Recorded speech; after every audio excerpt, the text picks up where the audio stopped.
زندگی میں ہمیشہ ایک حال کسی کا نہیں رہتا. اور میں ذرا فرماتے تھے آج بچپنا ہے تو کل جوانی حالت بدل گئی، آج جوانی ہے تو کل ڈیڑھ عمر حالت بدل گئی، آج شادی شدہ ہے کل بچے ہو جائیں گے حالت بدل جائے گی، آج بچے ہیں تو کل بوڑھا ہو جائے گا حالت بدل جائے گی، آج بوڑھا ہے تو کل بستر کے حوالے ہو جائے گا حالت بدل جائے گی. حالتیں بدلتے رہتے ہیں. ہمیشہ دنیا میں کسی کا ایک حال نہیں رہتا. ہم حالات دیکھ کر کے چلنا چاہیں گے، قبر کے گڑھے تک پہنچ جائیں گے، حالات کبھی ایک ساتھ نہیں رہیں گے. اس لیے حکموں والی زندگی جیسی بھی حالت ہو، میرا اس حال میں خدا کیا چاہتا ہے. حالات کو دیکھیں گے دین پھسل جائے گا، حالات کو دیکھیں گے تو دین پیچھے رہ جائے گا، عمل پیچھے رہ جائے گا، آخرت میں آدمی پیچھے ہو جائے گا اور پھر اکیلا بغیر عمل کے آگے بڑھ کر چلا جائے گا. اس لیے حکموں والی زندگی، حکم کیا ہے مجھے اس وقت؟ میں بچہ ہوں، میرے اوپر خدا کا کیا حکم ہے؟ جب تو 7 سال کا ہے تو مجھے نماز کا حکم ہے، جب 10 سال کا ہو جائے تو بستر الگ کرنا ہے، پھر بھی نماز نہ پڑھے تو ماں باپ پٹائی کرنا ہے. بالغ ہو گیا ہے نماز فرض ہے، جوان ہو گیا ہے شریعت فرض ہے، غریب ہے غربت میں بھی تیرا دین تجھے احکام بتاتا ہے. شادی شدہ ہے، شادی شدہ ہے، تجھے شریعت احکام بتاتی ہے، حکم بتاتا ہے تجھے کیا کرنا ہے. مال ہے، مال کے احکام الگ ہیں. سفر میں سفر کے احکام الگ ہیں.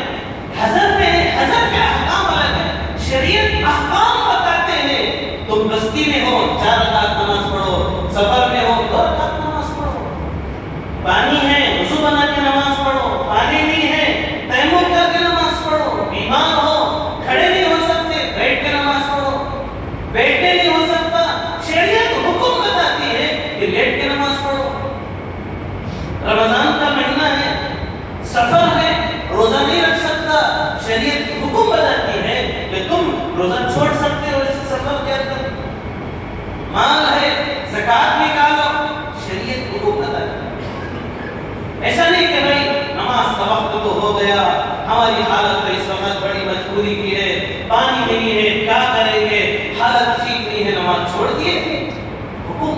حکم یہ ہے اگر پانی پر طاقت نہ ہو، اگر پانی پر قدرت نہ ہو، اگر پانی تو موجود ہے دشمن کا خوف ہے، شریعت حکم بتاتا ہے فَتَيَمَّمُوا صَعِيدًا طَيِّبًا، تیمم کرو نماز پڑھو.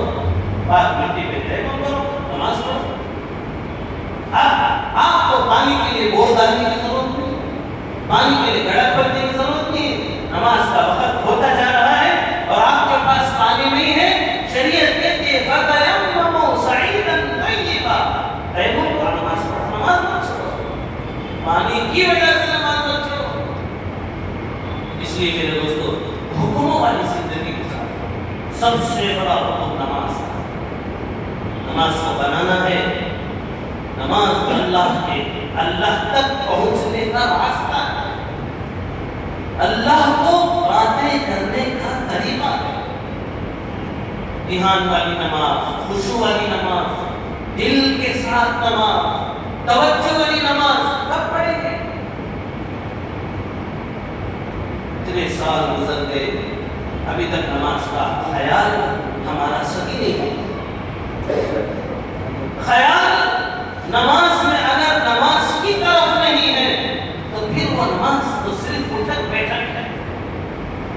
اس لیے میرے دوستو توجہ والی نماز، خشوع و خضوع والی نماز اسی وقت ہو سکتی ہے. اسی لیے ہر فرض نماز سے پہلے اور بعد میں شریعت مطہرہ کے اندر سنتوں کو لاگو کیا گیا.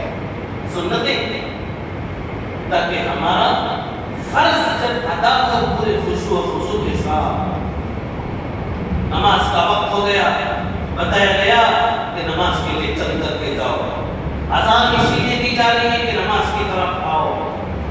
حی علی الصلاۃ، نماز کی طرف آؤ. جب نماز کا وقت ہو جائے، جب مسجد کو جاؤ، فرمایا کہ مسجد کو اطمینان سے چل کر کے جاؤ، اور مسجد میں پہنچو، فجر کی نماز سے پہلے 2 رکعت سنت پڑھو، ظہر کی نماز سے پہلے 4 رکعت سنت پڑھو۔ یہ نماز سے پہلے کی سنتیں سنت اس لیے ہے تاکہ فرض ہمارا سکون اور دل جمعی کے ساتھ، خشوع و خضوع کے ساتھ ادا ہو، ہمارے بدن کا ٹیمپریچر کم ہو، ہمارے اندر کی گھبراہٹ اور حرارت ہمارے اندر کم ہو، اس کے لیے نماز سے پہلے کی سنتیں۔ اسی لیے فرمایا جب تم مسجد میں جاؤ اور جماعت چل رہی ہو تو کیا کرتے ہیں ہم لوگ؟ پہلی رکعت میں امام صاحب رکوع میں چلے گئے، ہم وضو خانے میں ہیں، کیا کرتے ہیں؟ دوڑ لگاتے ہیں، دوڑ لگاتے ہیں، جیسے ریلوے گیٹ پڑ رہا ہو تو جیسی دوڑ ہم لگاتے ہیں، اس طرح سے ہم دوڑ لگا کر کے جاتے ہیں۔ جیسے امام صاحب سجدے سے رکوع سے سر اٹھا دیتے ہیں، فوراً ایسا جیسا دوڑ لگا کے پہنچے، گیٹ پڑ گیا، اسپیڈ جا کے فائدہ میں کھڑ گیا، امام صاحب رکوع سے سر اٹھا کے کھڑ گئے۔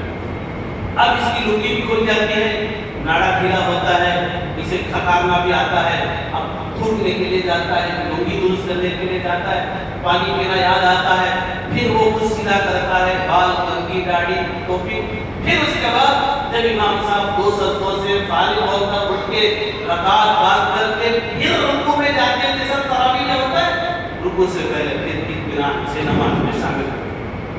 حدیث پاک میں آتا ہے اللہ کے پیغمبر علیہ الصلوۃ والسلام نے فرمایا جب جماعت کھڑی ہو جائے تو تم مت دوڑو، اطمینان، سکون، وقار کے ساتھ چلتے ہوئے جاؤ، دوڑ دوڑ کر بھاگ کے مت جاؤ، اطمینان سے جاؤ۔ جب تم کو رکوع مل جائے تو رکوع کر لو، اگر امام رکوع سے سر اٹھا دے اور سجدے میں چلا جائے، جس حال میں تم امام کو پاؤ اسی حال میں رکعت باندھ کر کے سجدے میں چلے جاؤ۔ اگر رکوع ملا تو رکعت ملی، رکوع نہیں ملا تو رکعت نہیں ملی، لیکن امام کو جس حال میں پاتے ہو اسی حال میں جماعت میں شریک ہو جاؤ۔ پھر امام سجدے سے اٹھ کر کھڑے ہونے تک کا انتظار نہیں کرنا چاہیے۔ ایک سجدے کا انکار کر کے پوری دنیا کا شیطان مربوط ہو گیا اور ہم اسی سجدے کو چھوڑ کے کھڑے کہ امام سجدے سے سر اٹھائے تو سجدے میں جائے۔ جس حال میں امام کو پاؤ اسی حال میں جماعت کے اندر شامل ہو جاؤ۔ اگر رکوع ملا تو رکعت ملی، رکوع نہیں ملا تو رکعت نہیں ملی، امام کے سلام پھیرنے کے بعد اس نماز کو مکمل کرو۔ تو میرے دوستوں دوڑنے سے منع کیا گیا، کیوں؟ اس لیے کہ یہ نماز سکون و وقار کی چیز ہے، بھاگنے سے منع کیا گیا۔ اطمینان سے آؤ، نماز پڑھو تو اطمینان والی نماز، نماز سے پہلے کی سنتیں، نماز کے بعد کی سنتیں، یہ فرض میں خضوع پیدا کرنے کے لیے۔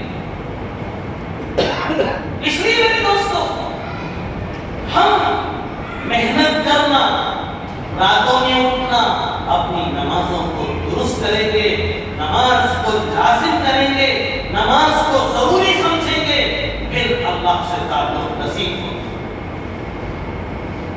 2 رکعت ہماری بھی ہے، 2 رکعت اللہ والوں کی بھی ہے۔